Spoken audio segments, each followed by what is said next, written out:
In a world of endless fandoms, one podcast dares to cover them all. Welcome to Between Two Batcaves, your go-to HQ for everything from comics to the screen and all the IP in between. Join your hosts, Austin and Jordan, for weekly coverage of the comics, shows, and blockbuster hits that keep us coming back for more. So thanks for hanging with us and being part of the next entry into the Batcave saga. All right, hello, and thanks for hanging with us today on this episode of Between Two Batcaves. We are your hosts. I am Austin Luke, and he is Jordan Brownstein. And today we've got a bit of a Frolic episode to talk about a variety of different things. More on that from Jordan in a minute. But before we get into the show today, if you like what we're doing over here on Between Two Batcaves, let us know whether this is your first or 37th episode with us, or somewhere in between. We would love to know what you think of the show. A few ways you can do that. First, you can follow the pod to stay up to date with the latest from Jordan and I. We usually do one episode over here on Between Two Batcaves a week, but occasionally we will do an extra episode or two, depending on if there's like something so in the zeitgeist that we need to get on and talk about it and give our thoughts and opinions right away. Which might be happening soon. Not trying to show our cards here, but there's rumors of some potential trailers coming out later in the week that might warrant some immediate reactions. So, Stay tuned. if you were interested in getting those up-to-date reactions from Jordan and I, follow the pod. Next, rate and review the show on the podcast app of your choice. Just leave us a 5-star rating. We would really appreciate that. And while you're at it, just type out a couple sentences. Did you like the episode? Do you like us? What do you think of our artwork? Do you like our t-shirts? I'm rocking the Doctor Strange neon today. Jordan's got his... what do you got there? It's Star Wars and got a that's that new one, right? Man. Yeah. Yeah, that's a cool one. I like that one a lot. Yeah, had to throw it on. So, hey, if you like Poe, if you like Jordan's dog Poe, let us know. Oh, you're famous, dude. So, leave a review. Lastly, share the pod. Well, I'll give you an idea here today. Share this podcast with anybody that you have recently talked to about any of the projects that we talked today. We're covering a bunch of them. We're just going to be giving little thoughts and opinions here and there. If you know somebody that you watch this show with or talk about this show with or so on and so forth, just share this podcast with them so you guys can bond over this as well. Dude, it's really simple. It's very simple. Very simple. Follow us on the socials. We're on Insta, Facebook, Twitter, TikTok, and Blue Sky, all on Between Two Batcaves with the number 2. We are everywhere at that handle except for Twitter, where we are at B2 Batcaves. Not entirely sure why we couldn't have Between Two Batcaves, but we couldn't. We can also be reached at betweentwobatcaves@gmail.com. YouTube. We are on YouTube. That we are.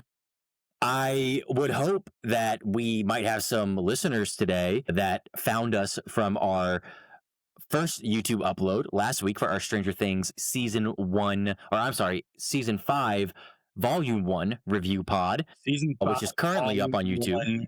Chapters 1 through 4. 1 through 4? Yeah. Season, volume, chapter, paragraph.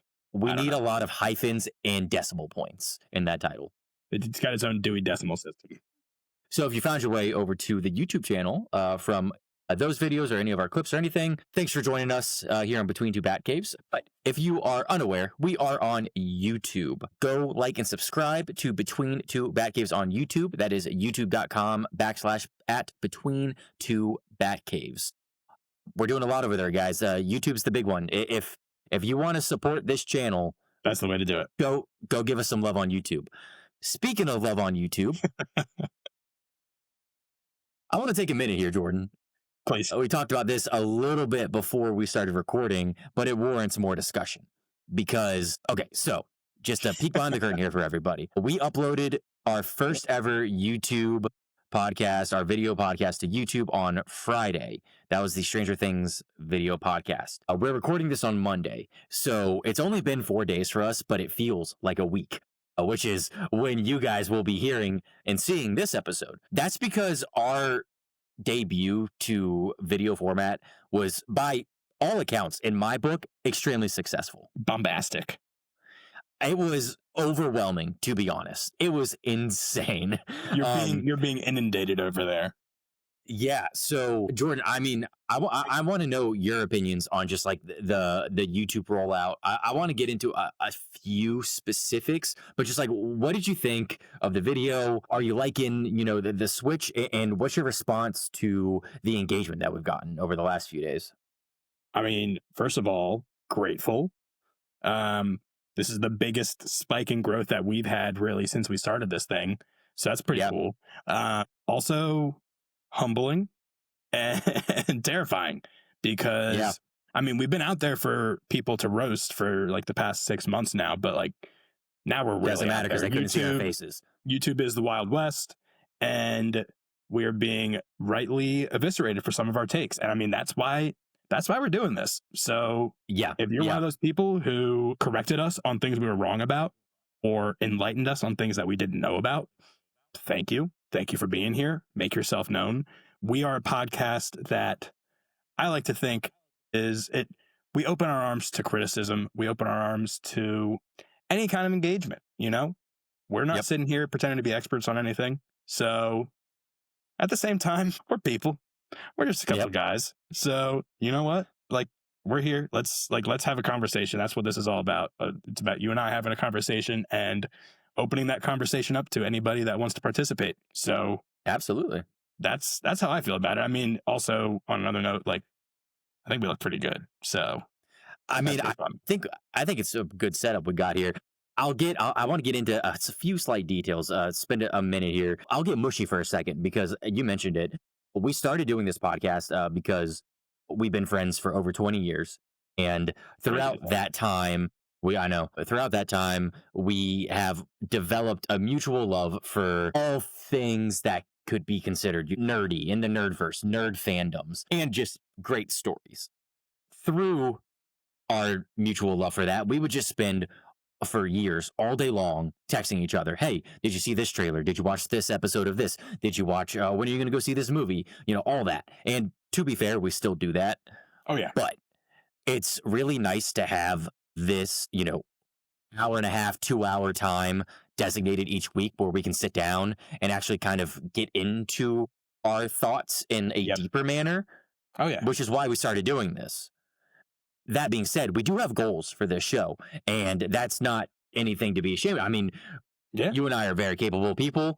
We think that we can create something here that's fun and successful. So we do have goals, and a big step into the video side of this was to help us work towards those goals. Jordan, you set big goals for us in 2027.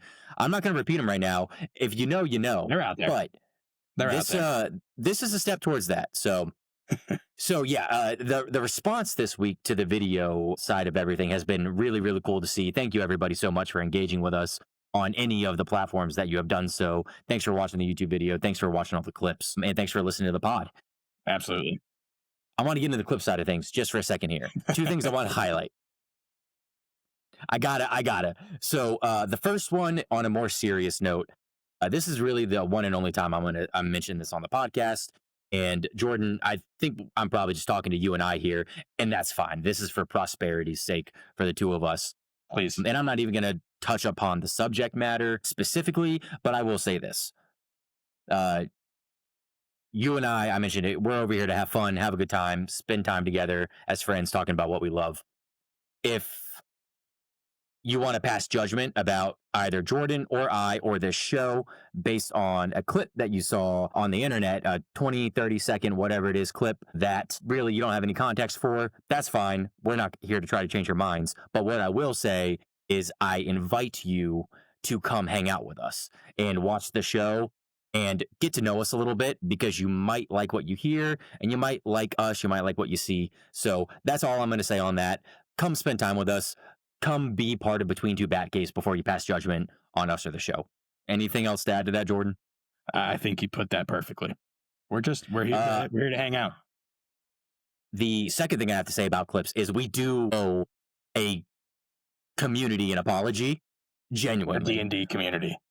The D&D community. So I want to tell some backstory on this real quick, because our video went up on Friday, accompanied with a clip. That clip, I checked it a couple hours after I posted it, and I texted you, and I was like, "Hey, man, this video is about to surpass our previous record for views. That's pretty cool, you know?" And then you texted me that evening. You're like, "Dude, it's about to hit 1,000," and I was like, "Excuse me." What? And then, so that was really cool. And that video continued to grow. And then the next morning, I posted a clip. And if you're here from that clip, you already know what I'm talking about, but it's the Demogorgon power scaling clip. Jordan, as we speak, that clip has 34,000 views. That's more than I ever thought was possible. That's insane to me that 34,000 people have taken the time. You need to tell the people why it's gained that many views. Okay. You need to let the people know. So, in the clip, we first of all, if you don't know what I'm talking about, go check it out. It's on all of our socials, and it's from our last episode where we were talking about how the scene where the Demogorgon is basically slashed from Karen Wheeler by a wine bottle. For Stranger Things Season 5, Volume 1. Gets severely injured, and then later on in the episode, the Demogorgons are taking fire from machine guns and whatnot in the Season 5, Episode 4 mid-season finale. In the clip, basically, we are poking fun at the fact that we say that the Demogorgon almost died from a wine bottle and could survive fire from heavy machine guns. And boy, were we wrong for saying that. Hands up. That's on us. Like I said, 34,000 views. I think we're up to 150 comments or something like that. And the gist of the comments is basically that we just don't understand Demogorgon power scaling and what their weaknesses and strengths are, which you're absolutely right. It's true. The D&D community came after us, and they were so right for doing it. You know what? This is for you, to the D&D community, talking to you right now, on behalf of Between Two Batcaves. Genuinely, from the bottom of our hearts, we are sorry for not doing the homework regarding the Demogorgon strengths and weaknesses, and thank you for correcting us. And I know that sounds sarcastic, and I promise you I'm not being sarcastic. We loved it so much. We had so much fun reading those comments and just texting each other back and forth all day long. Just be like, dude, we are idiots. It was so much fun. I think we have to, before the next batch of episodes drop, run a D&D campaign from start to finish, and that way we can be educated enough to talk on it. All right, so we're starting that tonight after recording, I'm guessing? Or during. I like that. So yeah, D&D community, thanks for showing up. Thanks for getting that clip to so many views. That's incredible. And again, thank you so much for telling us the way it should be, because we learned something from that engagement, and that is awesome. That's what I'm here for. It's an educational experience, nothing else. So enough about our social media presence. Go check it out. It's been a lot of fun. Jordan, please let everybody know what we are doing today. I'd be happy to. Before I do that, though, maybe try moving the mic a little bit further away from you. It's coming through a little scratchy. How's that? Say some more stuff. More stuff. Say some more stuff. Say some more stuff. That's a good volume. That's a good tenor you're striking right now. Okay. All right. Back to it. All right. We are here today for a number of reasons. It's going to be just a classic Frolic episode. We're dropping in to a number of lush flowered meadows where we're gonna hang out for a little bit and talk about a few different shows, some movies, and some comics that have been a part of our lives recently. I'm really excited to catch up on the comics. Absolutely. Yeah, there have been some really good ones. We skipped the news segment last week. We skipped the Oracle report because we just wanted to get into Stranger Things. So we're going to catch up on what we've missed. There's some really impactful news items that I think we have to at least spend a little bit of time talking about. So that's what we're here to do today. We're going to talk about the news. I've talked about this on the pod. I'm finally in the deep end on my Harry Potter initial watch through. Maddie and I just finished Goblet of Fire last night. So I'm going to have to talk a little bit about Harry Potter here. We're going to talk about Pluribus, and we're going to talk about The Chair Company, two shows that I know you and I both have been enjoying. So I think that is going to cover what we're talking about today. If you're interested in what else we got going on this month, Austin, you already touched on it. the rumor mills are spinning right now with rumored trailers that are supposed to be releasing this week, this month. Obviously, Avatar Fire and Ash comes out when you guys hear this episode in a week, and there's supposed to be some big trailers attached to that movie. So dude, that's so crazy. We're seeing that in a week. Yeah, it's come up quick. This whole year has come up quick. But that's what we got coming down the pipe. Avatar Fire and Ash, we're going to talk about that, and probably some of these massive trailers that are attached to it. With that being said, also, unless you got any questions about the agenda, I think it's time to get into it. Yeah, let's do it. Let's fire up the Oracle report. All right, time for the Oracle report. We're going to start at the top with, I think, the most consequential news item that we have to talk about, and by far the least fun one. This is something that we have talked about a few times, I think, on the pod, the rumored sale of Warner Brothers Discovery. It's a lot more than a rumor now because Netflix and Warner Brothers have entered into exclusive purchase negotiations, with Netflix making a bid to buy Warner Brothers at a valuation of over $80 billion. 2 or 3 days after this news broke, it was also reported that Paramount, which was like the other major studio vying to buy Warner Brothers, has launched a hostile takeover bid straight to Warner Brothers shareholders to buy the company, and essentially push Netflix out of the way and buy Warner Brothers. I think this offer came in at well over $100 billion. It's obviously backed by Paramount, which is run by David Ellison, but the vast majority of the money in this bid is coming from Saudi Arabia and Jared Kushner.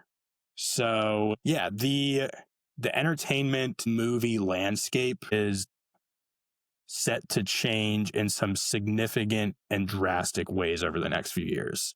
There are a few lenses through which I want to talk about this. First, I just want to get it out of the way because this is an IP podcast. Like, we have to talk about, obviously, Warner Brothers owns DC. So, and we talked about this before. What is the impact going to be on DC Studios? My understanding is that, at least for now, James Gunn and Peter Safran will be retaining independence over DC Studios. Will they actually, though? That's my question. Because I think there is truth to the fact that, at least for now, in the short term, and also when I say for now, like, this deal, like, it's not, a lot of people have serious doubts that it will ever actually go through for regulatory reasons. And even just the time it's going to take, even if it does go through, it's going to take several years. So when we talk about the impact of these kind of things, like, it's going to be a while. But my kind of inkling on, like, the impact on DC, if this does happen, is that yes, there might still be creative independence, but I think a lot of the business decisions regarding how projects are produced and released will unavoidably be affected. Yeah. You mind if I chime in here? No, please. Yeah, I want to know what you think. So, yeah, I was kind of waiting for us to get to this point, just because I do think that when talking about this topic, a lot of big things come to mind. But as you said, we're an IP podcast, and so to try to put it through the lens of these IP franchises and fandoms that we love, I think a big concern here obviously is how is this going to affect the DCU and how those projects are released. Netflix classically does not release movies in the theaters except for limited releases. Right. Like the most recent Knives Out movie that just came out. And they do so to be eligible for the Oscars and accolades like that. That I think could really, really hurt the DCU. That will really hurt the DC. It sucks to consider that as a possibility when the DCU is really in its infancy, and especially after getting such a stellar start to it, like what we got with Superman. I know Creature Commandos was the start to the DCU. Don't come after me in the comments. But Superman, for all intents and purposes, that was really the big kickoff for the DCU. And to get a project, which, in both of our opinions, is fantastic. We loved Superman. And then to be followed, by pretty soon here, we're getting supposedly a Supergirl trailer this week. And I think that's got a lot of potential. We got Lanterns coming out. Obviously, like those things won't really be affected by that, I'd imagine. But I mean, it's dim. The outlook is dim. Here's what I'll say. First of all, I have serious doubts also about whether or not this deal will actually go through, because for the most part, what's going on the Paramount side of things. Yeah, that's an interesting twist. So Paramount was like I said, the other major studio that was like basically had its hat in the ring to buy Warner Brothers. And so, like I said, their money, a big portion of their money is coming from the Saudis and from Jared Kushner. And Paramount Studios is run by David Ellison. All three of those entities are very, very buddy-buddy with Donald Trump. And for anybody listening who knows anything about Donald Trump, deals get done. Trump does things if he likes who is on the other side. And my understanding is Sarandos, who runs Netflix, Ted Sarandos and Trump have like a friendly relationship. So it's not like they're enemies. But Jared Kushner is literally his son-in-law. I mean, the Saudis have lined his pockets for however many years. And David Ellison is like basically like another meat puppet for the alt-right. So I wouldn't be surprised if like this hostile takeover bid either is successful or if the Netflix Warner Brothers deal gets killed on the regulatory side of things for like the litany of antitrust issues that actually are legitimate, but like will be wielded by the Trump administration capriciously and like vindictively. Did y'all know that Jordan's a lawyer? If you couldn't tell by his use of capriciously there, now you know. The bottom line is like the sale of Warner Brothers to whoever is a bad thing for like the entertainment industry. It like signals the end of like the golden age of movies and of movie theaters has like, it's been over for a while, but like this is like the nail in the coffin, which is a bummer. How do we like compartmentalize that side, like the business side of things with what we're doing here? I don't quite know yet. But again, like I think, I don't know if it's good news, but like the reality of it is nothing is going to change for quite some time. I ultimately do kind of think that Netflix buying Warner Brothers is like the lesser of two evils as compared to Paramount for all these reasons that I've already stated. That being said, it is going to like have just like, it's going to, even though Sarandos right now is saying that they're going to retain Warner Brothers like theatrical studio business model, they're saying that because they have to, because there are already contracts in place for like the next number of years between Warner Brothers and distributors and things like that. I have serious doubts as to whether or not the Sarandos will still be singing that same tune once those contracts expire and once he can actually do what he wants. So, I mean, all that to say, I don't know what's going to happen. I don't know when it's going to happen, but go see movies in theaters. Go see movies in theaters. That's the moral of the story for us. Like for me sitting here, Austin, for you over there, like we're going to see more movies. Anybody at home listening who is, I know you're a little busy over there. We're going to make it work, but it's like, it's tough because like it is the logical decision for so many people when a movie is it's in theaters, but it's going to be on streaming in 2 weeks or like in a month or whatever it is. Like it's the logical decision for so many people to just wait on it. And like, I can't blame you if that's what you're going to do because like going to the movies is expensive. It's like, it's a whole thing, but there's just like, you can't replace the experience of seeing a movie in theaters. So that's kind of where I fall on it, is that like the sale of Warner Brothers sucks and we should try to appreciate the cinemas while we can. Yeah, I'm not going to reiterate the minutia that you just went over, but I will just reiterate the point that you mentioned early on in that that monologue of it's going to dramatically reshape, it's going to dramatically change the landscape in which we consume movies. And as more and more of these companies all get conglomerated underneath one umbrella, that's, no matter how many times they say it, won't affect creative control, it's inevitably going to affect creative control. And that's going to create watered down products of these stories that we love. And that sucks. Yeah. So that is where I will end my, not addition, I'm not adding anything to what you just said, but that's my 2 cents on that point that you had brought up earlier in that conversation. On that note, let's talk about some of the projects and the creative properties that we love. boy, do we got some things here. Just a few more news items. Speaking of Warner Brothers and DC, few big drops here. I'll start at the top with probably the biggest one and the most substantial one that we can kind of rely on as being accurate. Scarlett Johansson, I think this is according to Variety, is officially in talks for a starring role in Matt Reeves' The Batman Part 2. Yeah. With Zoe Kravitz unlikely to return. No. So that's a pretty big two-hander.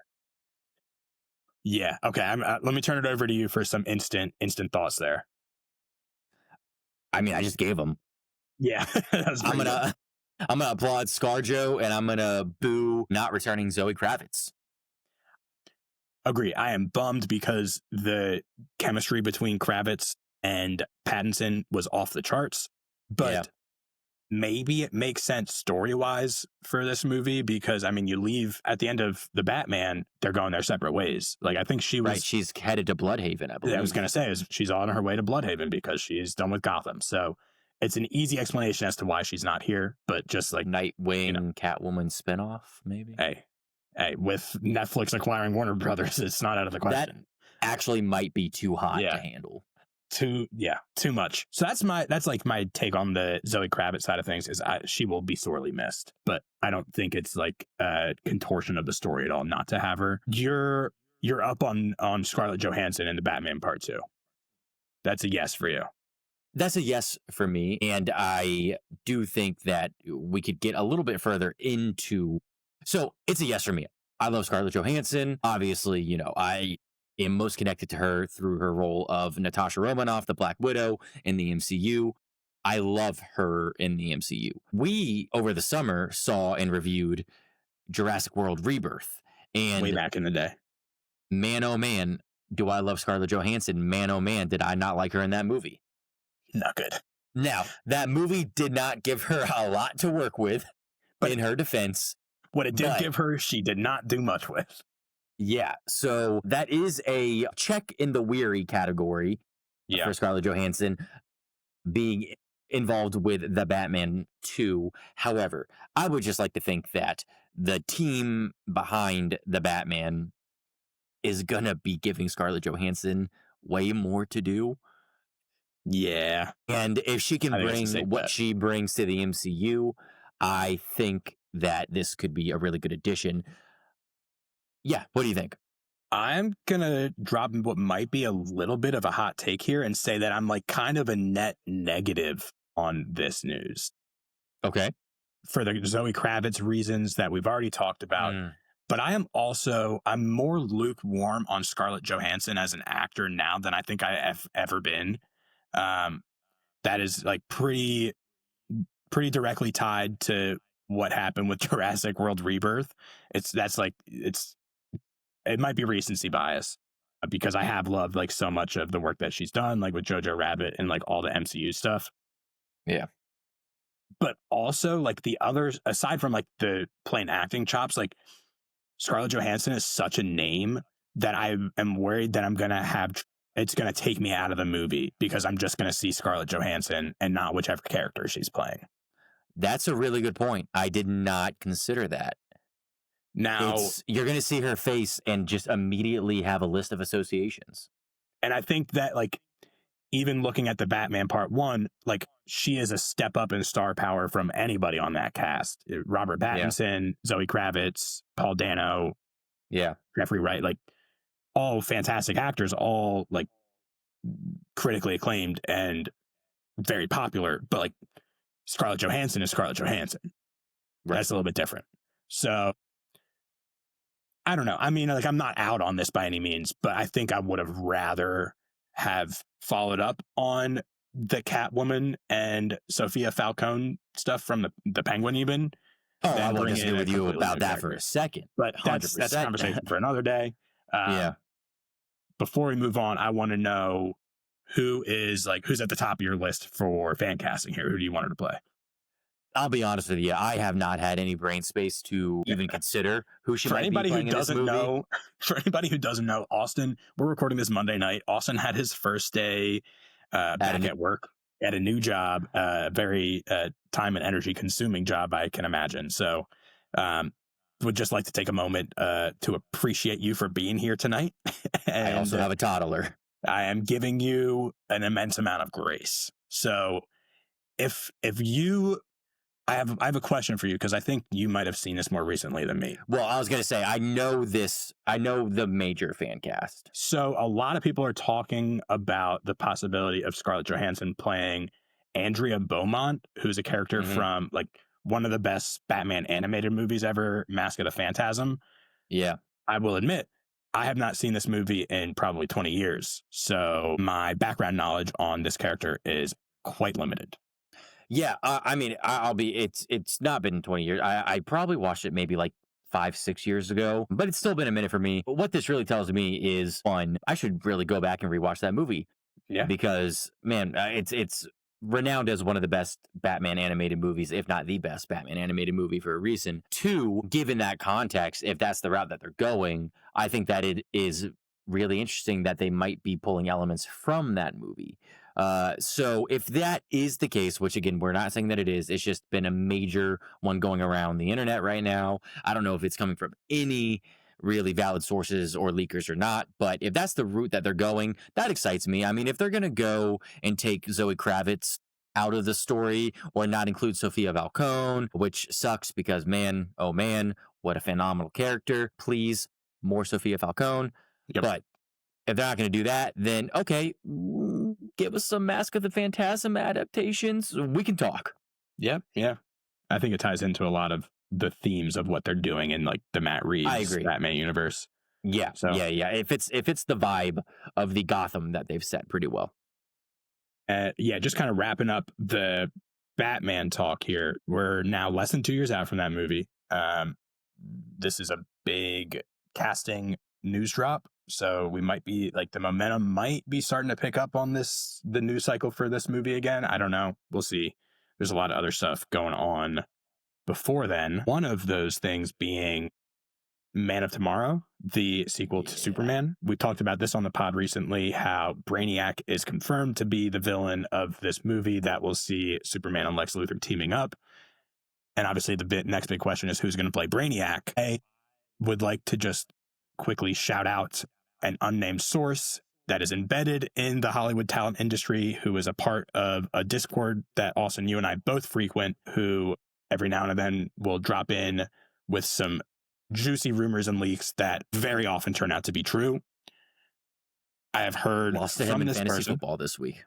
Hey, we're thinking of different people, actually. You're thinking, okay, yeah, no, I'm on board now. Yeah. The rumor that he has revealed to us is that none other than Dave Bautista has the offer to play Brainiac. And this kind of corresponds with other inklings that I've seen online that there is an offer out for Brainiac and it's gone to somebody who has worked extensively with James Gunn in the past. Dave Bautista obviously played Drax in the Guardians movies.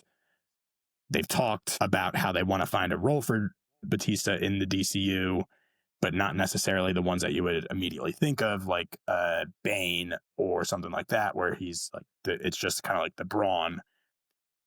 This would be inspired casting.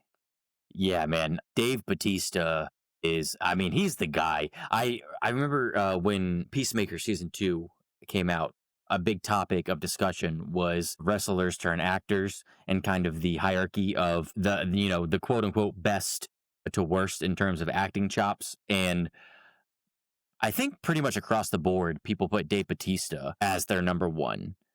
I feel like a lot of people, for them, it was Dave Bautista, John Cena, Dwayne "The Rock" Johnson. Which that order might be different now because of what The Rock did in the Smashing Machine.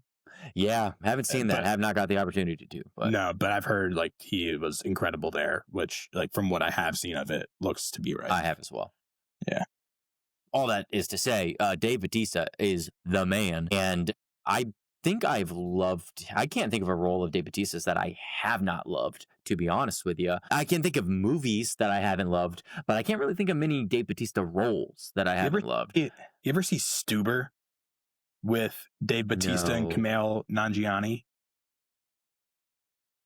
Man, that was a good movie. I haven't, and Really glad you just brought that up because I put that on my list a while back and I forgot about it. It's a funny movie. But like what I like here is that, like, again, it's not what you would expect just playing off his muscles. Like Brainiac's superpower is his mind, and Batista has done similar things in roles that some people like might not be aware of. Like, I think it was Knock at the Cabin. He played like a pretty like creepy cerebral type character. Mm-hmm. And very like psycho killer-esque.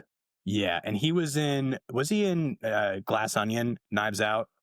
Yeah, but he played not quite the same type of role, but I just was thinking of like the more outside the box type things that he's done, just showing off his range. Well, and you and I talked about this a little bit when you texted me about this casting. We talked about Knock at the Cabin and his role in Dune, and just kind of how like this could be an interesting combination of the both of those.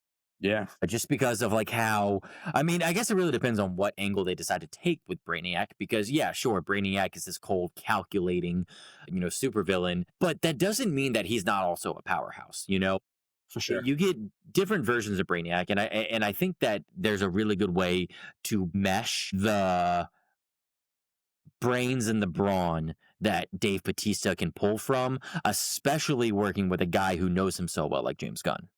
Yeah. I'm all on board for this.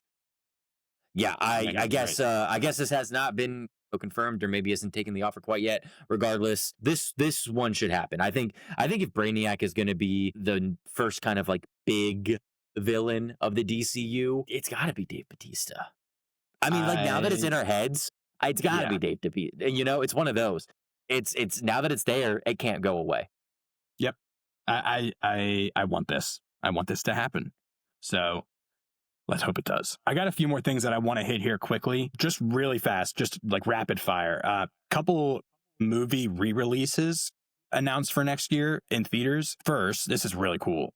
Star Wars 50th anniversary is next year, and they just announced that they will be re-releasing the original Star Wars that played in theaters in 1976. That has a version of that movie that has been like painstakingly restored through, I think, similar processes to what you saw with, I think, like that recent Beatles documentary that just came out on Disney. Peter Jackson's studio did something similar with like a World War I documentary that was like unbelievable. So if it's something similar to that, like this is going to be really cool. I don't know if I've ever seen the original Star Wars. I think that's a good question. My dad had like the collector set of like the remastered ones that came out around the time of Phantom Menace. You know what? And I think those are the only ones it was like a box set, wasn't it? It was like a box set. Like the silver box set. I can literally envision that in your basement. Yep. So I don't think I've ever seen this original. We probably watched it like from that box set. But this is, I think, will be preceding Mando and Grogu coming out next December, I think. And so this will be like 2026. Some hype. 2026, Star Wars back in theaters. Get everybody back out in their seats to go see OG, the Star Wars, before they even called it A New Hope. And then that I am sure they will have some like crazy Mandalorian and Grogu trailer to drop with it. Yeah. And also another Disney. Wait. Before you move on to that one, just one question for you. One question. Sure. Obviously, we got to try to see it. Do you think we'll be able to? Do you think this is going to be so like overwhelmingly sold out that it's going to be hard to get tickets to? I would like to think so, but I mean, think back to earlier this year when they did, I think it was the 20th anniversary of Revenge of the Sith, right? Yeah. I don't think it sold. It was popular. I think it made good money, but I don't think it was like impossible to get seats for that. So I think if we want to go, depending on which theaters this is released in, I think if we want to go see it, we can. We should try to. Yeah. I think it would be a cool experience. Like bring our dads. Oh, that'd be awesome. Yeah. Okay. Sorry. Didn't mean to interrupt. No. I just wanted to say briefly, also next year, Marvel Studios is going to be re-releasing Avengers Endgame in theaters in advance of Doomsday coming out. So year of the movie re-release. I don't really have anything to say about this, except it indicates to me that these next Avengers movies are going to be like, they're going to be more of a sequel to Infinity War and Endgame than I think we realize right now. I think it's going to be, I think those movies are going to tie into Infinity War and Endgame in some very direct ways. Yeah. I think it's a really good call. And also, just did you see the video that the Russo brothers posted to kind of announce this? That brought me cool. Back, man. Brought me back. Was cool. Yeah, I mean, I think again, another really good way just to build up some hype, maybe kind of cash in some goodwill a little bit on the side of Marvel Studios. Just be like, hey, you guys remember? You remember what we did to you in 2019? How about you come back for some more of that? I'm not opposed to it. Definitely not opposed to it. Not opposed. Okay, I got one more news item here, and this is kind of the perfect way to lead us into our frolic, because I want to talk about a trailer that just came out the other day. The first trailer for The Boys season 5, like a pretty much like a full length. It might have been like a 1.5 2-minute trailer. Dropped online the other day. And Austin, have you had a chance to see this? I have not, man. I meant to while eating breakfast this morning. Totally slipped my mind. Don't worry about it. Don't sweat it. I'm here for you. Okay. So please fill me in. So, I mean, basically, it's just all out war between the boys and Vought / Homelander. Ryan, there's a scene of him with red glowing eyes and blood all over his face. So the Ryan side of things is going to be spiraling further out of control. You don't really get too much of substance here about like what the story is going to be. You do get some quick shots of Stan Edgar and Newman's daughter, who made appearances in Gen V last year, or this year, I should say. But no references to or shots of any of the kids from Gen V, which I thought was interesting. I thought with how we left Gen V off with Marie and the rest of her gang joining up with Starlight and A-Train, like they would probably have a pretty big role to play in this season of TV. They probably still will, but there was no mention of them in this trailer. It was basically just Butcher versus Homelander. The only other thing that I thought was kind of notable and kind of confusing here was, so remember how last season we leave off with Butcher basically suffering from schizophrenia, right?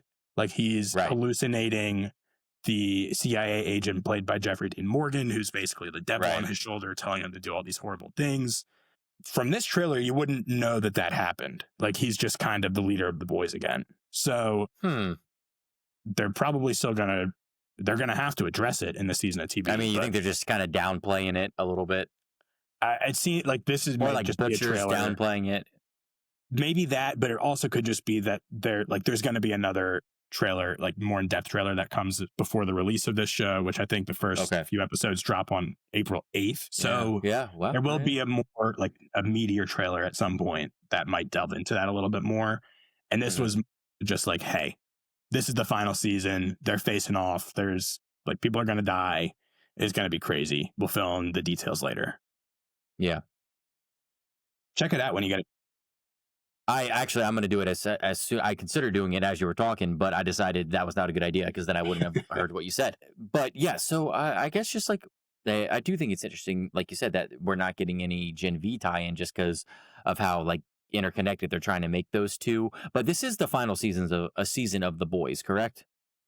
Correct. I think I'm correct in that. Yeah. So I mean, this whole time we've been leading up to Butcher versus Homelander. So, I mean, I guess that makes sense to kind of like start off the initial trailer with that lens, that viewpoint of, hey, like this is what we've been working our way up to. It's Butcher versus Homelander. One's going to end up coming out of this alive, that type of thing. We don't really need to worry about the Gen V tie-in aspect of it too much because, I think the next season of Gen V will be dealing with the fallout of for sure whatever the new world looks like after that final fight. Which, I mean, I don't know. I have not read the Boys comics, so I don't know anything about how this turns out. I think, well track from the comics at this point. Yeah. I read them back in law school, so it's been like 5 years or so now. But yeah, it just feels to me like this is a very, very much so a 4-quadrant cast as wide a net as possible trailer. Let's get everybody under the umbrella. Let's bring them back in. And not scare them off with the minutia of what's happened on past seasons. Whether or not that, I mean yeah. The Boys has kind of lost a little bit of good faith in its audience recently, so I understand. I get what you're saying. I think that might pull in some of the stragglers they're taking here. Yeah, exactly. Yeah. All right, that's all I got for the Oracle report, dude. I mean, that's all you got, dude. I mean, that was a long Oracle report. That was a good one. Between now, as we're recording this Monday night and Friday, I'm sure there'll be half a dozen things that happen that we should talk about. But you know what? We'll get to how it always goes. Well, listen, especially since we changed recording dates to Mondays. We'll get to it, okay? Whatever it is, we'll get to it. Leave a comment. Let us know what you want us to talk about. And please tell us why what we talked about was wrong. Please. All right. You want to frolic? Yes, I would love to frolic. I don't think we already covered this real quick. Did we cover the what it means to frolic earlier in the episode? I don't think we did. We might have, but please enlighten our viewers and listeners. If you've been with us for a while now, you know what we're talking about. But if you have found your way over to Between Two Batcaves recently, first of all, thanks for hanging with us. And let us explain kind of we have 3 different blueprints, 3 kind of roadmaps that we follow when doing an episode. We have our get into the weed episodes. The episodes like our previous episode where we pick one project, one episode of TV, a series, a movie, one specific thing, and we spend 2+ hours getting into the weeds, every nitty-gritty detail of that project. Those are the big ones. We have last week.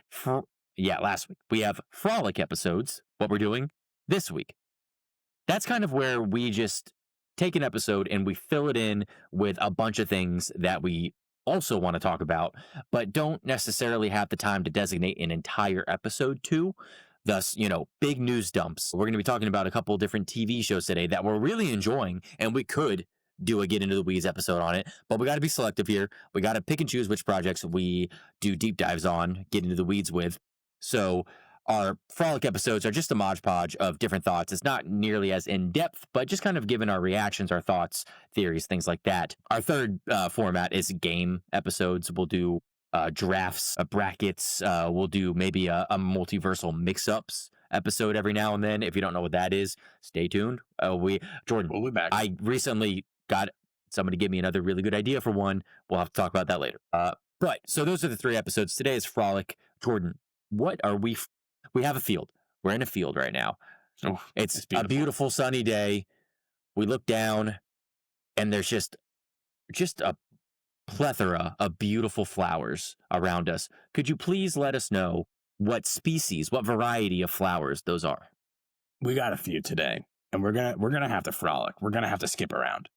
Yeah. Talking about a couple different shows dancing. you and I have both been watching, and I want to know how deep in you are, if you're caught up or not. So we're talking about Pluribus on Apple TV. Are you up to date on Pluribus? I am.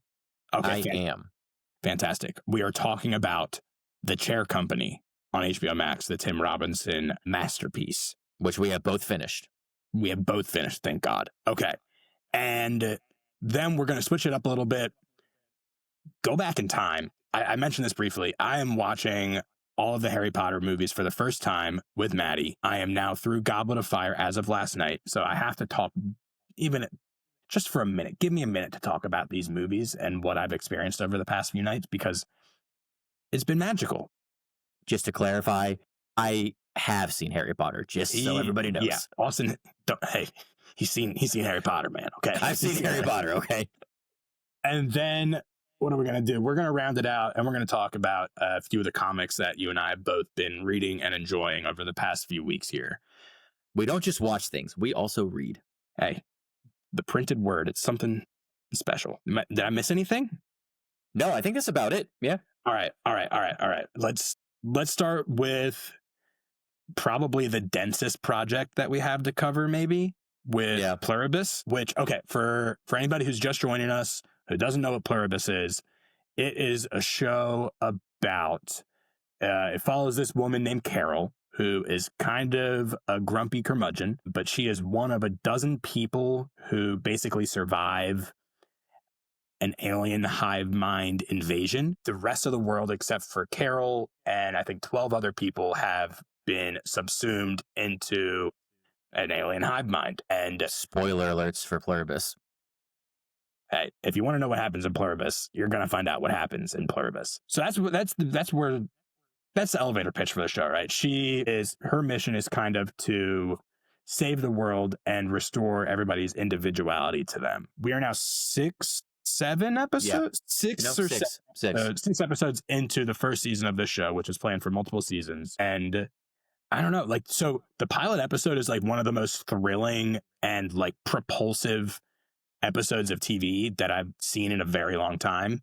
And then I think since then it's slowed down like intentionally and deliberately to where now it's just like Friday rolls around, whatever it is, like I just want to like kick back and watch the latest episode of Pluribus because it's it's not an anthology series by any means. Like it's episodic, it's sequential, but like every episode almost is like exploring a different idea while also pushing the plot forward and answering interesting questions and raising new ones. It's very low stakes while also being extremely high stakes. The most, the stakes are you could possibly be the human race and your individuality, but also like every episode is such like also it's low like I need momentum. My grocery store, and then where are my sprouts? Where's my sprouts? I need my sprouts fully stocked. Yeah. This latest episode, and I like how every episode is like just peeling back the layers of Carol more and more. Mm-hmm. Like this latest episode was like kind of sad. I was kind of sad for her watching it. Yeah. Because like her loneliness is kind of put in center stage. So again, spoilers for the show because we're going to spoil it. Carol has taken it upon herself over the last few episodes to kind of start doing some detective work and figure out what's really going on with the hive mind, how she can combat it, like what secrets are they hiding. She's doing a great job, by the way. She's doing a fantastic job. Yeah. So one of the major discoveries that she makes is that, so first of all, you got to know the hive mind cannot harm a living being, cannot harm a human, an animal, a plant, cannot harm it. So how do they eat? If an apple falls off a tree, that's one example. Okay, backing up just real quick. Crazy John Cena cameo in this episode. Oh my gosh, I totally forgot about that. There's way too many Peacemaker crossovers in this series. It's crazy. So you get like John Cena as like one of the hive mind characters going through an instructional video directed at Carol, explaining how because they can't hurt any living being, they've had to resort to cannibalism basically to sustain themselves, where they will repurpose human bodies and add materials from human bodies, from humans that have already died, not due to them, into like basically like a protein powder that they consume. So I got sidetracked just talking about like the crazy stuff in the show. That is one discovery that Carol makes, is that they're consuming humans. And so she takes it upon herself to tell the other survivors about this. And she travels to go see one of like the survivor who she's met that's been like the most receptive to talking to her, because she basically scared everybody else away with her bad attitude. And she learns when she goes to talk to this guy, Mr. Diabate, which I love getting Mr. Diabate back. He is such a character. He's so funny. She goes to tell him this, and she learns that he already knew because he asked the hive mind and they told him. But she also learns that like all the other survivors have been hanging out without her. And there was a vote that was held about whether or not they should include her, and they voted against it. And that was sad. And the other really sad moment was like the following morning when Carol and Mr. Diabate are talking, and Mr. Diabate, without saying it, is basically like, I don't want to hang out with you. Like, please leave. And there's like a very brief moment on Carol's face where like you just see the rejection and the sadness and the loneliness. And then almost immediately she covers up with the facade of like, oh, they're in Vegas. And she's like, oh yeah, I couldn't stay in Vegas for another minute. Like it's a $1 trillion light up ashtray, which is just her way of deflecting and pretending that she isn't affected by the fact that she has nobody to talk to anymore. Yeah, like you said, it really highlights her loneliness when she's desperate to like, she does not like Mr. Diabate, but I mean, man, when the she's so options are lonely. Mr. Diabate and the hive mind, like she yeah, exactly. She's Yeah, just looking for so like you human said, connection. really, really sad in that aspect. What's your vibe on Manusos, the guy from Paraguay? Yeah. So just one thing I want to touch on before I do that. Yeah. You mentioned it, but the reveal that Mr. Diabate and the other survivors already knew that they're eating the remains of deceased humans. I thought that was incredible. I loved the reveal. You know, she had this knowledge. She was like, you know what? Like, this is too good She's about to drop like this major truth bomb. Yeah. And she's like, I can't even send this via, drone. Like, I can't trust them with it. Like, I know they're going to watch it. I got to go in person myself to deliver this. She makes the drive from Albuquerque, New Mexico to Las Vegas, to Las Vegas. Like, that is not a quick trip. She's like, you want to know? She said, you should sit down. Like, I know that's cheesy, but you should sit down. Tells him, and he's like, oh, yeah, I know. And then puts on the John Cena video. Great. But so, yeah, my take on, I'm sorry, I just blank on his name. Was Manusos, I think. Manusos, yeah. My take on Manusos, I really like the different angle that they're taking with him of like, just he's terrified of the hive mind. And I think that's really interesting because, you get the aspect from Carol, who obviously is unreceptive to the hive mind, but Manusos, he won't even eat breakfast. You know what I mean? Carol's eating the French toast. Manusos has resorted to eating dog food. Eating dog food out of storage units. Yeah. He's terrified of them. I really like his character. I want to know what he was doing with the radio. I didn't really understand what he was doing there. And like that noise that he heard. Yeah, okay. So 2 things there. I think so my read on what he's doing is just like searching for any other surviving human that's out there. Yeah, that makes sense. There's like the one frequency that he has a couple question marks next to. That is very interesting to me. You heard in the background on that frequency, it was kind of like a humming noise. Like it was different from the like the background white noise that you heard on all the other frequencies.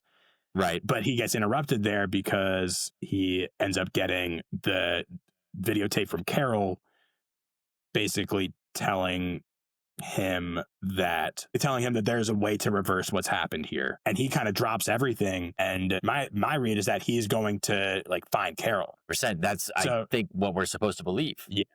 And I just like going back a few episodes when we get introduced to this character, I mean, he is basically presented as like the Latin American Carol of like, he's the only other survivor who is not engaging with the hive mind, who like is off on his own. The other survivors have like accepted their reality. Like they're happy with it. They're like, this is better.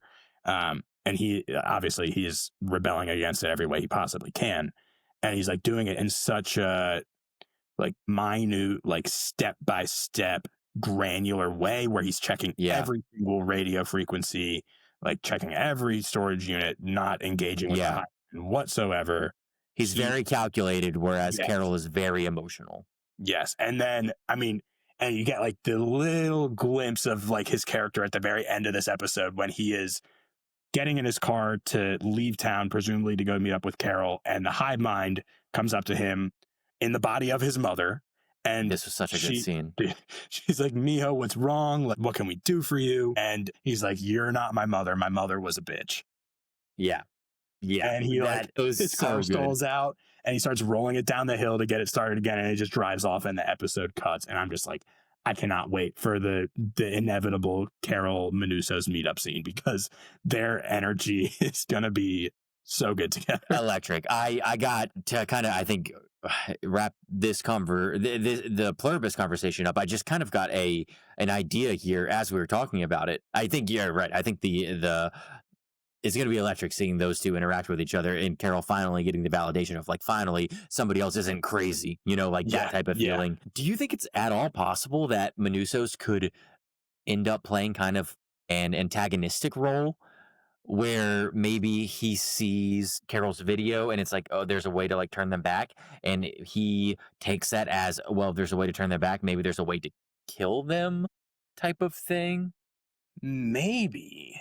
I don't know. I don't know. I don't have any reason. I literally just thought of that. I don't know. I would rather see them be like a buddy cop dynamic, at least at first. One thing I was thinking about is like we've seen it 6 episodes. I think it's an 8 or 9 episode season, so we're almost at the end of it.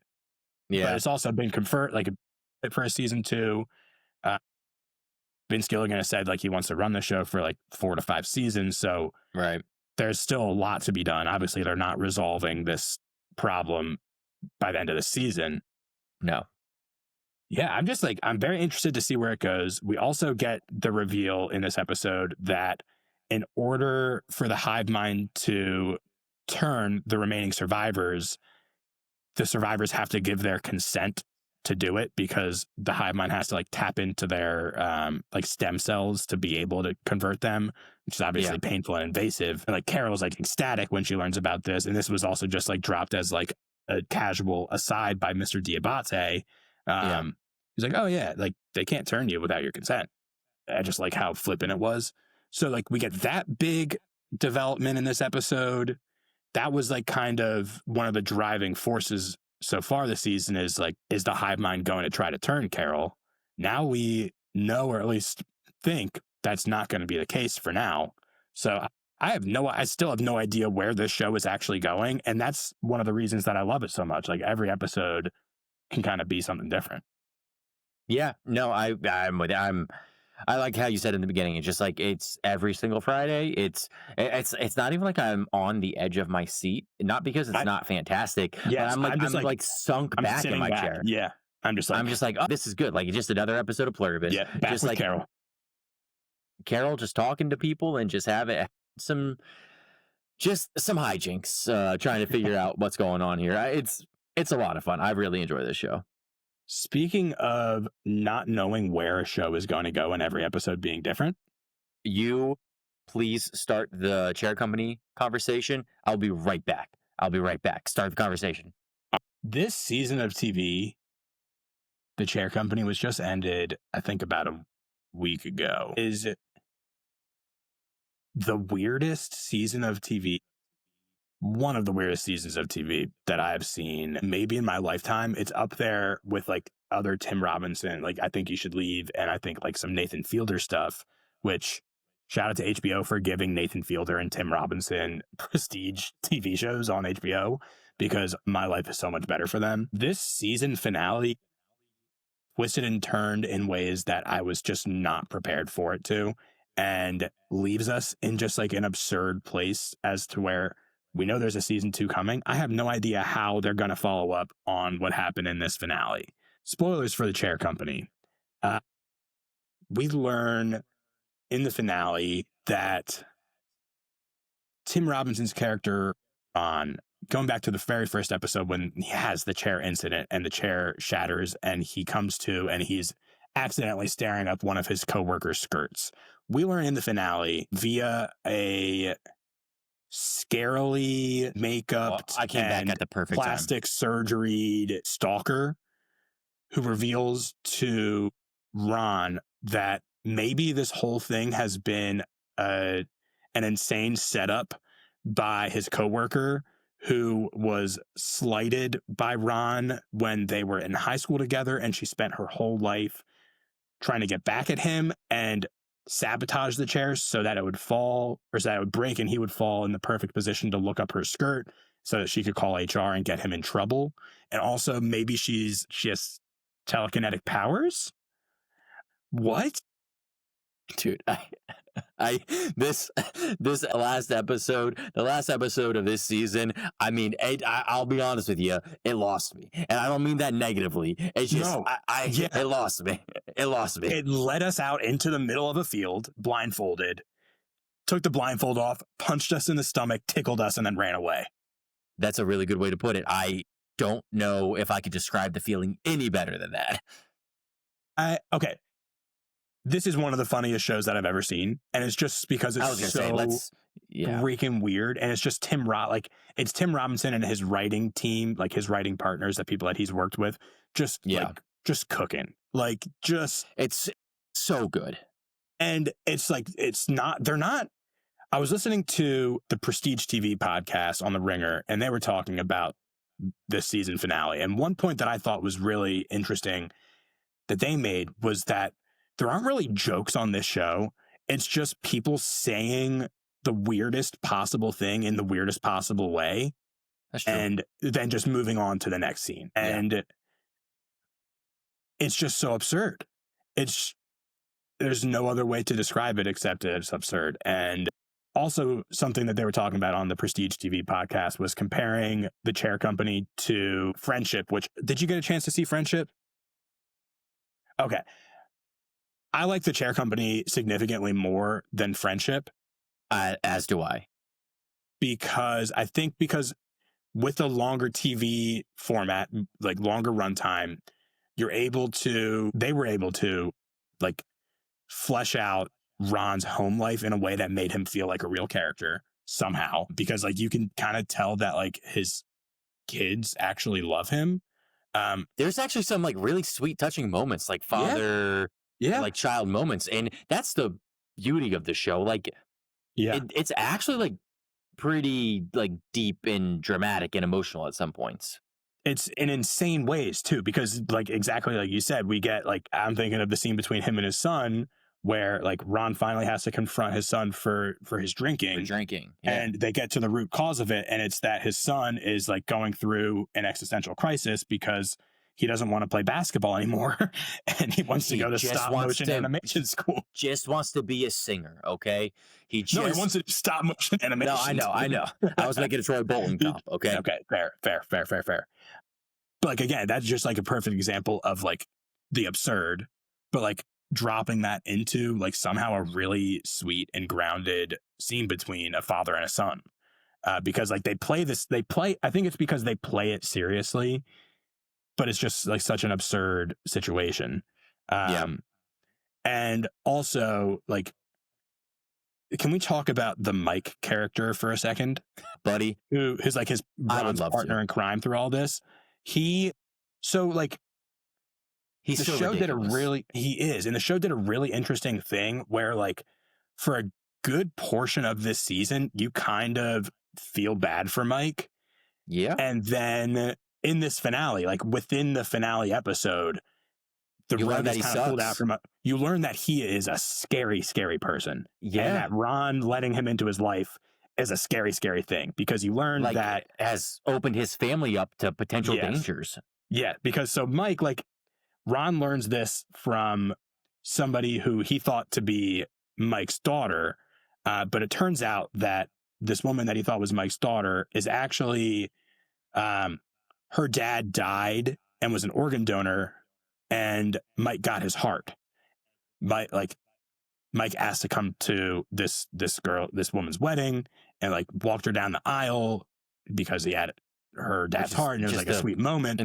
Insane situation. I don't know. But yes, which like on the surface, like that's like kind of like a sweet thing, like a lonely guy who's like, I can make this girl's day a little bit better, and vice versa, like make myself feel a little bit better. But then he took it way too far and was like trying to shocking that this character takes things too far.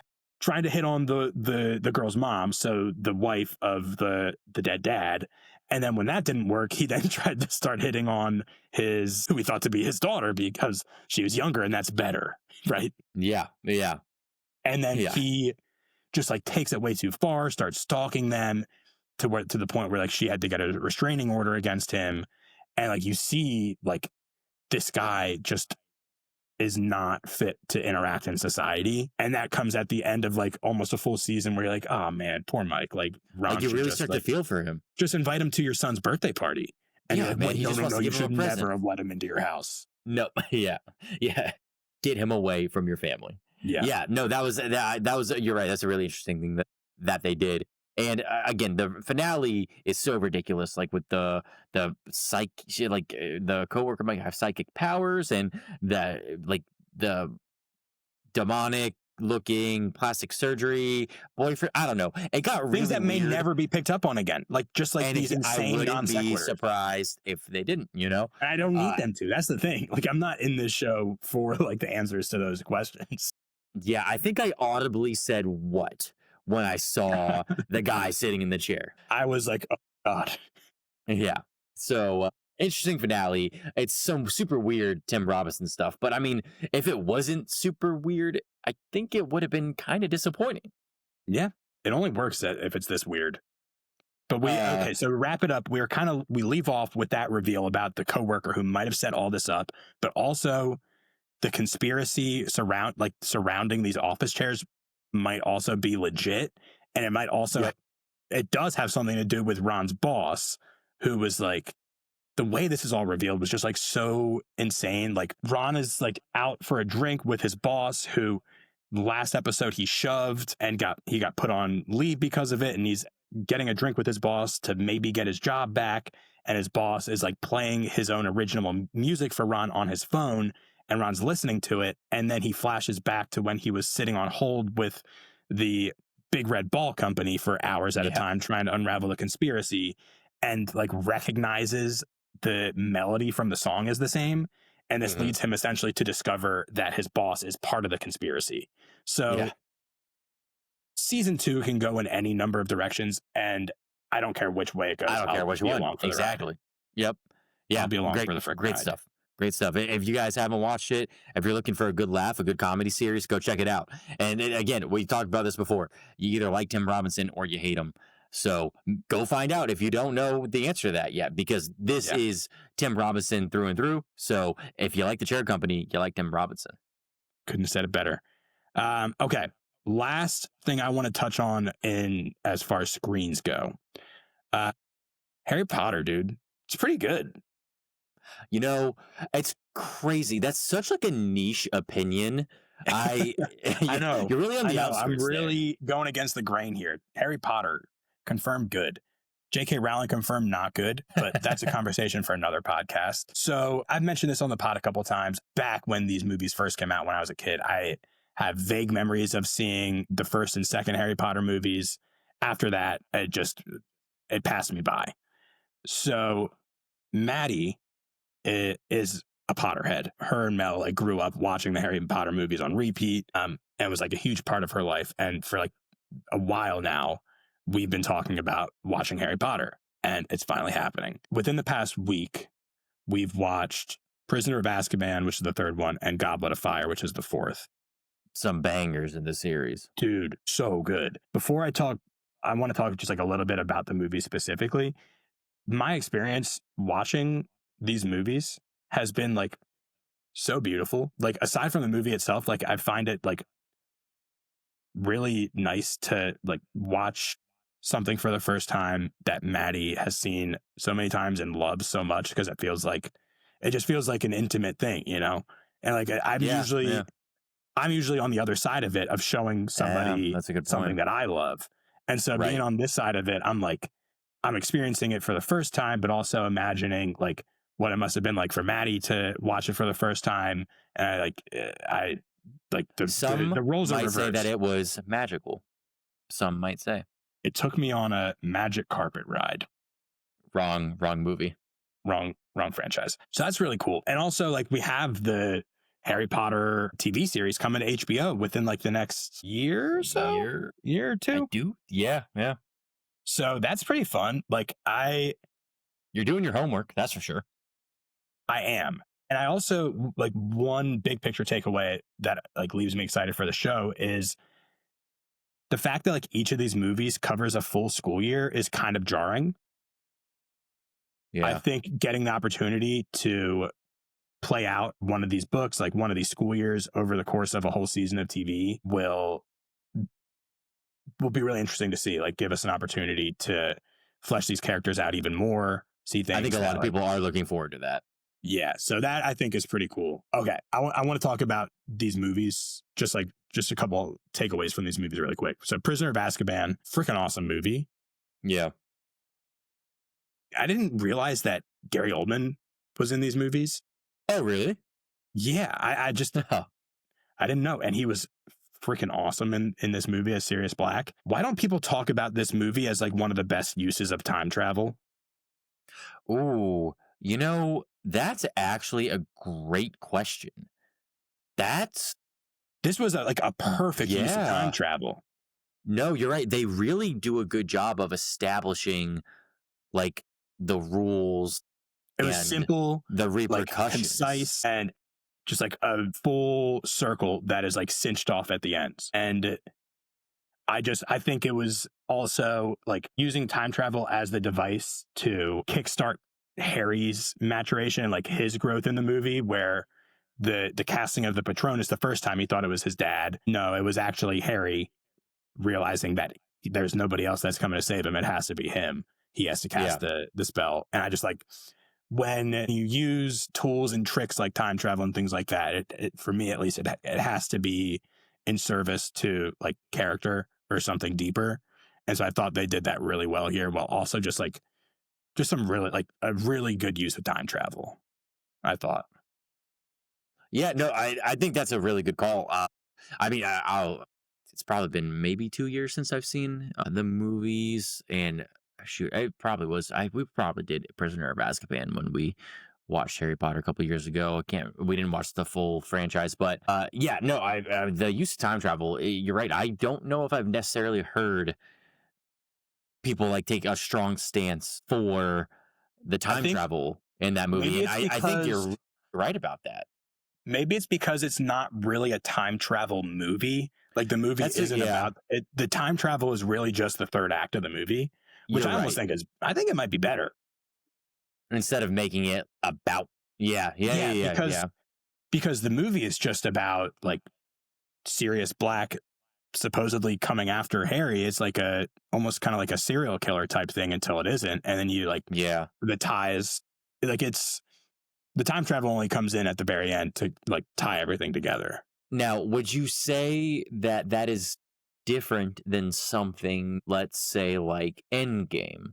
Do you see that as being kind of a different employment of or deployment of that time travel? I would, yes, element because you don't like Endgame, like you can't have Endgame without the time travel. And it's more, even though it is like the third act is the time travel act. It's really the second and third act. Yeah. Yeah. But also like the movie kind of builds up to it specifically because like that was the goal. So I'd agree. I think it's pretty different. Yeah. I don't know. I really like this movie. Goblet of Fire, I also really liked. I think I liked Azkaban more than Goblet of Fire. I think that's pretty common, I believe. It was interesting. It was like jumping from one to the next was kind of jarring because the first 2/3 of Goblet of Fire, like it feels a lot more young adult than Prisoner of Azkaban did. With like the tournament stuff, Hermione and Victor Crumb, I think was his name, like the kind of like not really a love story, but like the courting, the Russian guy, like the courting going on there. It felt like a little bit less mature than what we were dealing with, but then obviously like things take a crazy turn. Romance novel type of thing. Yeah, things obviously take a crazy turn when Harry and Cedric get sucked into the goblet. I'm not exactly sure how that worked. I think the goblet sucked them up. That's correct. And then obviously everything that happens with Voldemort there is like that's some legit stuff, and that was some intense movie moments in there with the death of Cedric Diggory and the face-off between Voldemort and Harry Potter. I imagine that is something that people enjoyed in the moment a lot, and I also had a great time with it. I have less overall takeaways from Goblet of Fire than I do Azkaban, but big picture, I think Order of the Phoenix is next. Goblet of Fire, one thing I wanted to mention, Harry's hairstyle in this movie, he's got like the Tom Cruise Mission Impossible 2 flow going on. Yep. And then I saw the thumbnail for Order of the Phoenix on HBO Max. It's short again. So I was like, this is very Mission Impossible coded. It didn't work. The long hair didn't work. All right. I've been talking a lot here. Do you have any thoughts on Harry Potter from me? Like anything that I should be looking out for this is your journey. This is your journey. I mean, this is your, listen, I've seen Harry Potter a bunch. We rewatch it every couple of years. I don't really have anything like substantial to add. This is your journey. Which one's your favorite? Man. I am a big Prisoner of Azkaban fan. Okay, yeah, it's a banger. It's a banger. You get werewolves and double crosses and time travel. Yeah. It's pretty cool. I mean, Yeah, no, Prisoner of Azkaban. Okay. I've always enjoyed that one. And shoot, now I'm gonna watch it again, Hey, thinking about the time travel thing that you just brought up, and I'm you're probably gonna welcome. like it more. You're welcome. All right. No, I don't have any crazy Yeah. takes to add to Harry Potter. Nothing. So I mean, this is your journey, and I'm glad that you're going on it. And I look forward to the continued updates from you about you discovering that one of the most beloved franchises of Who all would have time thought? is pretty good. Who would have thought? Harry Potter, pretty good movie series. Really, All right. really enjoying that. Let's finish off and talk about some comics. I've been talking a lot, so I want to kick this over to you and let our listeners and our viewers know what you've been reading lately. Sure. So I'm utilizing our video format here because we can now show people. A few things I want to point out. So some monthlies, some single issue collects, some omnis to show off here. First thing I want to start with is I got this for Black Friday. I got this on Black Friday from my local comic shop, Main Street Geek. Shout out Main Street Geek. Shout out. They hooked me up with a great discount, and I put it in tandem with some store credit and was able to get this. Something is Killing the Children, the Yes, first sir. Omni for really cheap. This has been on my list for a while now. I haven't really delved into horror comics much before, but I know that this is just renowned. That's a very good gateway into the horror. It's a comic really genre. good one. Yeah, and I know that, and so I've been waiting to get this Omni so I can flip through it. I'm about, I'd say, a third of the way through. For anybody who can't see, closer there for you guys. Really cool artwork here, and man, oh man, am I having a good time reading this. It's hard for me to put down, actually. I'm pretty glued to it. There's something about like these indie horror comics that are just make them very difficult to put down. Yeah, it's great stuff. Well, also, I mean, it makes a lot of sense. One of your favorites, James Tanyan, is one of the writers here, so it makes a lot of sense. You know, you can really see his styles throughout this entire book. Huge fan of this. Like I said, I've been pretty much glued to these pages, so really looking forward to finishing that up. On the topic of horror indies, I just picked this up the other day. I have a really bad habit of going in on Wednesdays to pick up my pull list and then also getting other things. A couple extras. Because I'm like, oh, well, let's just go see what's on the shelf. That happened this last week where I picked up Dread the Halls. Oh, yeah. You sent me a picture of that one. That one looks cool. If everybody's seen this here, Christmas Dread the Halls. It's really cool. Look at that artwork. I like it a lot. I'm unfamiliar with any of these writers. It's a whole bunch of writers. You have Jordan Hart, Chris Ryall, Luana Vecchio, Lee Ferguson, Keithan Jones, Walter Pax, and Fabio Veras. And the reason why there's so many writers on this is because it's 5 independent stories all in this one book. 5 independent issues, each telling a horror twist story set in like a Christmas, like with a Christmas background. So, for example, the first story you get called Yule, basically you kind of get like the spin on like a Hallmark movie where, you know, big CEO boss lady from the city has to go out to a small town, and basically while she's there, she gets abducted by a Christmas cult and is going to be sacrificed. But don't worry, she has been doing kickboxing and Pilates, so that's not going to happen. Strong core. Yeah. The second story is basically a twist on a Christmas Carol. And the twist on it is that in the end, the character that they are trying to persuade into changing his ways is so just foul and demented and evil that he actually recruits the ghosts of Christmas to become the 4 horsemen of the apocalypse. Oh, lovely. It's amazing. The third story, a man with conviction, is a story. It's like a Pinocchio style story almost, but Pinocchio is a creepy demon elf. That's interesting.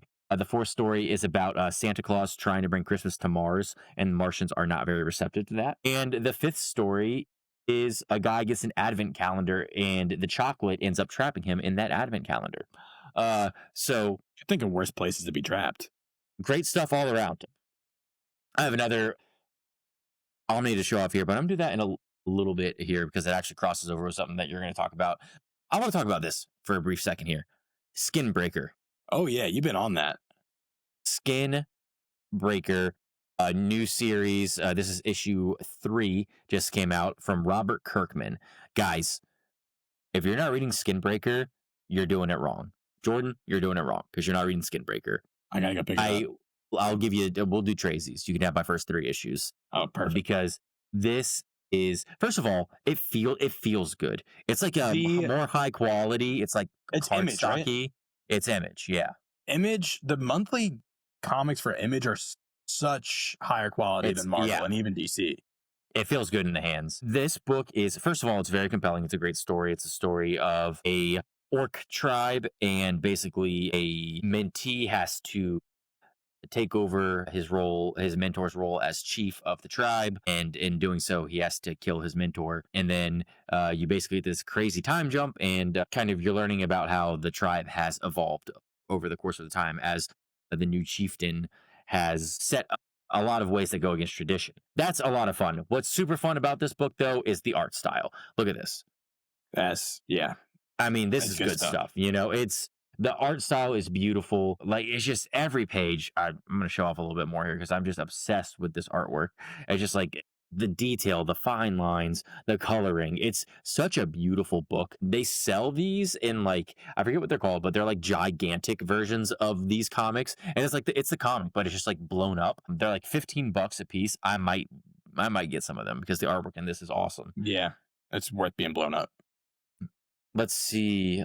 Couple others here I want to just point out. Did you pick this up, the Ultimate Universe 2 Years In? I need to pick that one up. I haven't had a chance to get that one.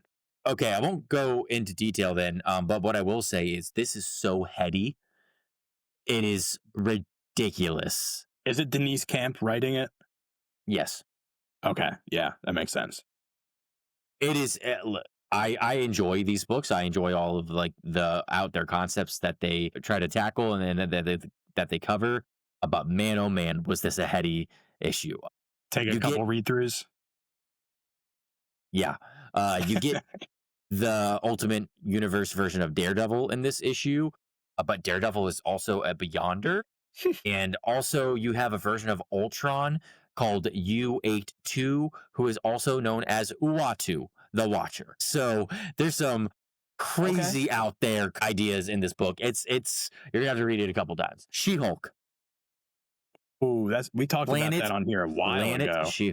Planet She-Hulk. Any good? I talked about how I was excited for it to come out. I picked up the first issue, written by, hold on here, Stephanie Phillips. Let's see. I picked this up. I wasn't sure if I was going to like it or not, but I just kind of wanted to see. I'm really into this. I'm really into this book. First of all, I mean, it's just like super cool art style. You get like some awesome like She-Hulk gladiatorial combat in here. She-Hulk is stranded on Sakaar because Bruce and the Hulk had to go off planet for some other things and basically left She-Hulk in charge. She left Jennifer Walters in charge, and it's only one issue in. I picked it up to decide if I was going to keep up with it monthly, and I think I'm going to. Oh, okay. Are you reading? Are you up to date with Batman? I think so. I think I've read up through 3. Is there a 4th out yet? This is 4. Okay, I need it. I haven't been to the store in like a week. I won't say anything about this except that the character on the front. This is the new Batman villain, the Minotaur, and really, really cool stuff going on in here with what he's setting up with the crime ring in Gotham. I'm into this. I am into this. It looks like I'll be making a trip to Third Eye tomorrow. It's also just like the way that they utilize Batman's technology and explain it in this run. The way they do the artwork with it, with like the little key shots, like showing what the gadget is. Yeah. No, I mean this is awesome. Yeah, I mean you get Matt Fraction and Jimenez doing the artwork here. So, Fraction writing, and yeah, it's just I'm loving this series. This new villain I think is going to be some good stuff. The last thing to talk about here is DCKO. Just new issue of DCKO. I'm just loving it. You know, right? DCKO 2, yeah. I've read that one. I love the concept that what they're doing here. I love that the bracket at the end of each week. I'm also reading Night Fight right now, having a good time with that as well. And yeah, man, Did you read DCKO too? You got this one, right? Yes, I have. And for me, I've also really enjoyed the DCKO stuff. It's been the most like flip through comic that I've been reading lately. Because like I'm not reading this for the story. I'm just reading this for like the cool art and the cool fight scenes. Yeah, 100%. Well, I mean, speaking of, I just opened up to a page where you have Jason Todd, the Red Hood, fighting, and he's imbued with, let's see, the Scarab. He's imbued with the blue Scarab. Oh, yeah. And he's fighting a giant-sized Joker, which later this month we're getting Red Hood versus the Joker, which I probably will be picking up that issue as well. Yeah. Got some unfinished business there, I would say. So really enjoying all of those runs. I'm doing more right now too, but just no time. Hey. I'll say, one thing that I didn't bring in, I'll recommend to anybody, Beneath the Trees Where Nobody Sees. Great, again, like indie horror series. But I'm going to show this one because this is one that you're going to talk about a little bit too. This girl right here. Oh yeah. You picked that one up recently? No. So I've read Supergirl Woman of Tomorrow before, but I got the deluxe edition last year. And so I haven't read the deluxe edition yet. So this is my first reread of Supergirl Woman of Tomorrow. I started it like a month ago, and I'm honestly just kind of like reading like one chapter every like 2 weeks. I'm taking it super slow. Got time. Exactly. And I'm just having a good time rereading this. This is a great book. It's super well known, super renowned for a reason. It's great stuff. Yeah. That was like, do you have any others that you wanted to hit on? Because that kind of leads me back to the few that that's I my stack. That's my stack that I brought in. There's my stack. All right. So briefly, Supergirl Woman of Tomorrow. The Supergirl movie will be taking heavy inspiration from that run, from that miniseries. So with the teaser trailer coming out, rumor is this week, I will be trying to do a full reread of Woman of Tomorrow so we can dive deep when we break that trailer down. I'm excited for that. Shoot. Hey. I don't have time for that right now. Okay. You're busy, but really looking forward to that. One book that I have been reading recently, I do have a visual aid for this one. I've been reading Chip Zdarsky's Howard the Duck, the compendium, which basically collects every Howard the Duck issue that Chip Zdarsky has written. When did that come out? Like, was that like in his like kind of like 2010s, 2015 run? Yes. Okay. The runs that it collects for the most part are from like 2015, 2016. It actually has like some interesting ties into like the Secret Wars event. I should say the Secret Wars event, like the fallout of that has an impact on this story. But dude, this is like one of the funniest comics that I've ever read. So Howard the Duck, I mean, basically he is like a duck, obviously, but what he really is, he's like a disillusioned Howard. Like he's also Howard. He's like a disillusioned, disgruntled, like middle-aged private detective who is just like operating within like the Marvel Comics universe. So it's just like the Howard the Duck character is basically like an opportunity for a writer like Chip Zdarsky, who's like so witty and like quick with like seems like every panel has a joke. It's an opportunity for him to write that kind of character while also just like weaving it in and out of like the entire like Marvel mythos. Every issue so far has like basically paired Howard up with like a major Marvel characters like Doctor Strange, or he has an article or an issue where he's working with Rocket Raccoon, which is incredible. Oh, that's a great duo. Dude, okay. Oh, I got to find this page because there's like a 2-issue mini arc that was basically a spoof of Avengers Infinity War, where Howard is basically leading the Avengers to take down, instead of Thanos, it's Talos, the Skrull, and instead of the Infinity Gauntlet, it's the Abundant Glove. Oh, it's just like I know exactly what you're talking about. It's a step down from the Infinity Gauntlet. I've seen that before. Yeah. And the stones, the gems on the Abundant Glove are, you ready for this? Yep. So, okay, so just background. The Infinity Gauntlet, the stones there are power, mind, reality, time, space, and soul. So like some pretty heavy, intense subject matters there. The Abundant Glove is made up of the Compassion Stone, the Laughter Stone, the Dance Stone, the Respect Stone, and a second Dance Stone. Dance Stone. And it is just so funny. Like, when I read it, I hear Seth Green's voice, who voices him in the MCU, which is like a really nice little addition there. But man, like, I picked this one up from Third Eye, from my local comic shop in Annapolis on Black Friday. Got it like 50% off. Like, it was in the stack. I was like, like, I love Chip Zdarsky. He's one of my favorite writers. Might as well add it to the collection. This is like one of my favorite books that I picked up in a long time. And like, I'm not even halfway through it. So I'm probably going to do some Howard the Duck reading tonight. Well, when you're finished, we can do Tracy's. You can take my issues of Skinbreaker, and I'll read Howard. You take the duck. I'll take the duck. You take the orc.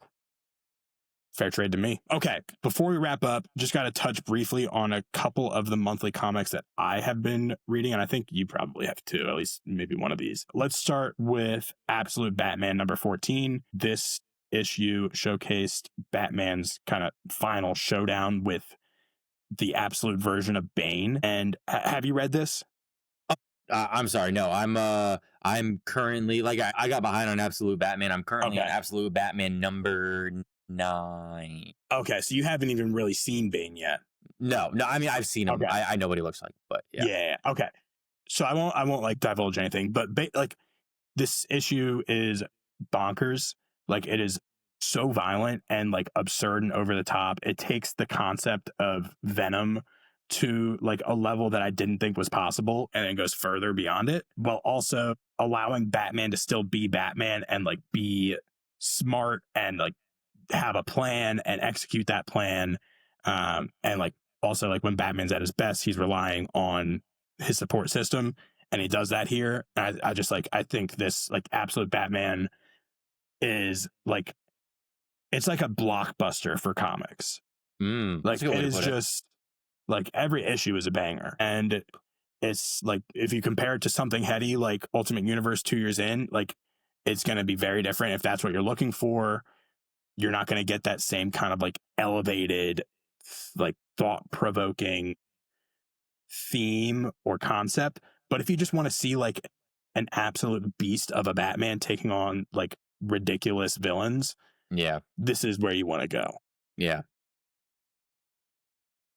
And I will wrap us up just briefly by talking about another Chip Zdarsky book. He is currently writing on Captain America. Issue number 5 came out this past month. And this is like, I think I've talked about it on the pod before, but this is not within like the mainline Marvel comics right now.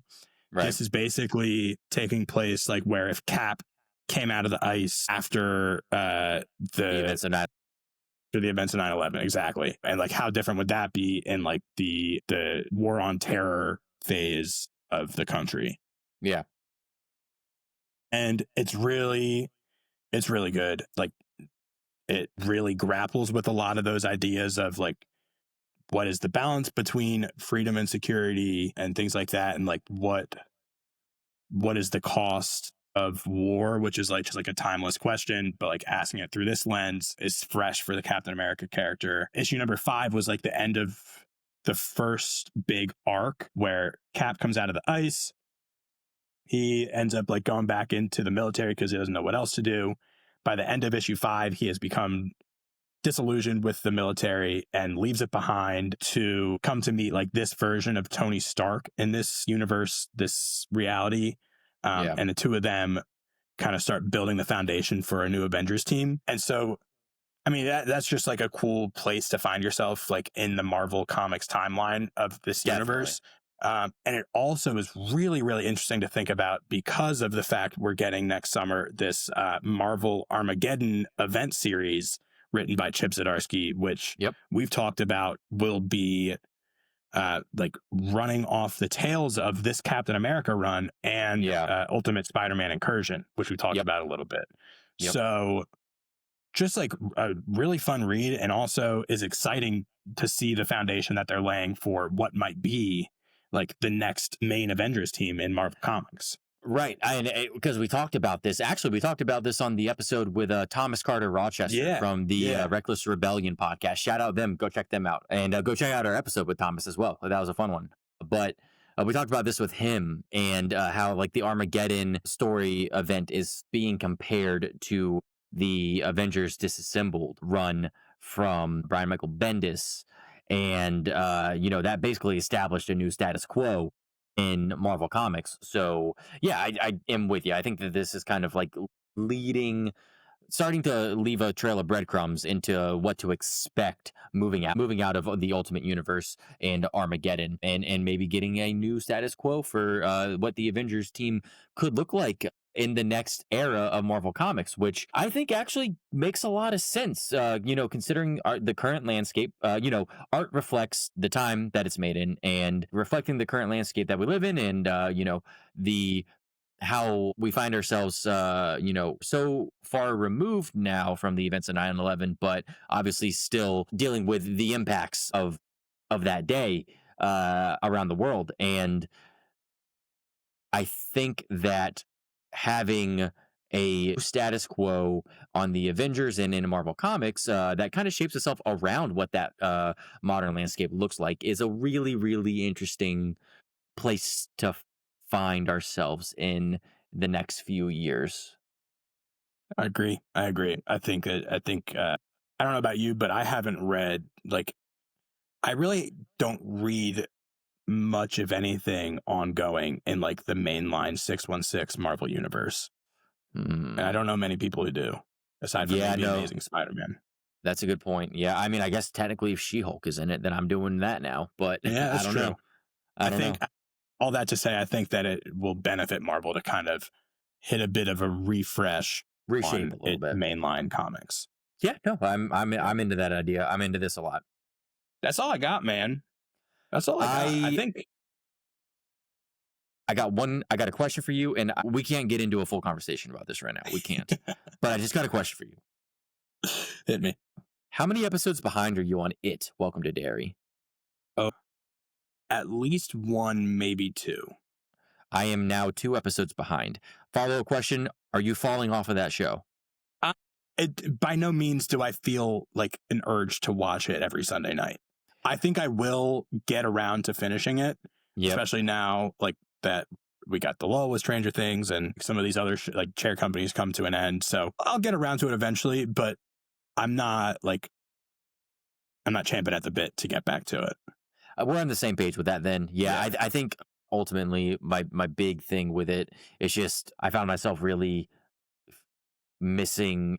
I was noticing the lack of Pennywise in the series, and now Pennywise is in the series, which is great, but it just took a while to get there, and it felt a little slow to me. So I'm with you. It's not that I don't like the series. It's just, okay, it didn't like sink its teeth into me as much as I needed to in the beginning. So like I will watch it when I want to watch it, but I'm not keeping up with it on a weekly basis anymore. The last episode I saw was like the Pennywise reveal episode. I did think the way they revealed Pennywise was pretty good. It was, yeah. So that's all we got to talk about for that. I was just curious. Do you? I see. It's interesting. We spent today talking about a lot of things, but do you have any recommendations for the audience before we get out of here today? Aside from what we talked about today, no. So of all the things that we've talked about today, let's do it like this. Let's each pick one thing that if our viewers / listeners, if we want them to go watch or read one thing that we talked about. Okay, I like that. I like that. For me, I'm going with Howard the Duck, dude. I'm going with the Duck. Do that. I knew you were going to do that. Because it's just fun. Like, it doesn't require any background knowledge, but if you have some about the Marvel universe, like, you're going to be rewarded for it. If you're just looking for something funny, give it a shot. Yeah. That's funny because I was going to pick Something is Killing the Children, but for difference sake, I'm not going to pick a comic. I'm going to say my recommendation is Pluribus. If you haven't checked out Pluribus, please do. It's such a good watch. There you go. Howard the Duck and Pluribus. That's what we do here. I got a second recommendation, but this recommendation is not for the audience. This recommendation is for you and me. I recommend, so we got a lot of, you and I are going to be hanging out a lot in the next few weeks. We got plans. Yes. Yeah, we got plans. Yeah, we do. My recommendation for us is that we sit down and play the newest game from Marvel Games, Marvel Cosmic Invasion. It is their new side-scroller, beat-em-up arcade-style video game. Came out probably about a week ago or so now. Oh, yeah. I'll play that. It's like a couch co-op. You can play online, but apparently it doesn't work that well. Yeah, side scroller beat 'em up. We're gonna have to play that. It takes apparently about 3 hours to beat. So I'm recommending that over the course of the next few weeks, as we hang out, we start and beat Marvel Cosmic Invasion. Virtual handshake. Excellent. All right, I think that's an episode. Locked in. I think so too. We frolicked. All right. Hey, I'm looking at you. You at home. You listener. You viewer. Thank you. Thank you for being here with us today on this episode of Between Two Batcaves. Means a lot to us. Let us know what you guys have been watching or reading or listening to in this now holiday season. Hit us up on the socials. We are on all socials everywhere at Between Two Batcaves. Everywhere except for the app formerly known as Twitter, where we are at B2 Batcaves. Please make sure to go check us out on YouTube and on the TikTok. Subscribe for us, ring that bell, and leave us a few comments. Like we've gotten more comments in the past few days than we have in the entire lifetime of this podcast, and it's been a lot of fun for us to keep up with that. So go roast us. Let us know. We try to respond. We do a good job. You're gonna get responses from us. Austin, you've been carrying the torch on that. I promise to meet you there in the middle a little bit, but you're gonna hear from us. Drop a comment for us. You're gonna hear from us. We're here and we're ready to engage. So that's all I got. Austin, what do you got? Just a quick reminder here. If you are listening to this podcast, reminder to rate, review, and share the show. It goes a long way. If you're watching this podcast, you might be doing that on Spotify, so do the same thing. If you're watching on YouTube, then as Jordan said, leave a like, share the show. We will be back next week with our Avatar Fire and Ash Into the Weeds review. Big one. We got a 3.5-hour movie. We'll see how much plot that movie contains. So until then, from our Batcaves to yours, thanks for hanging with us, and we will see you next time. See ya.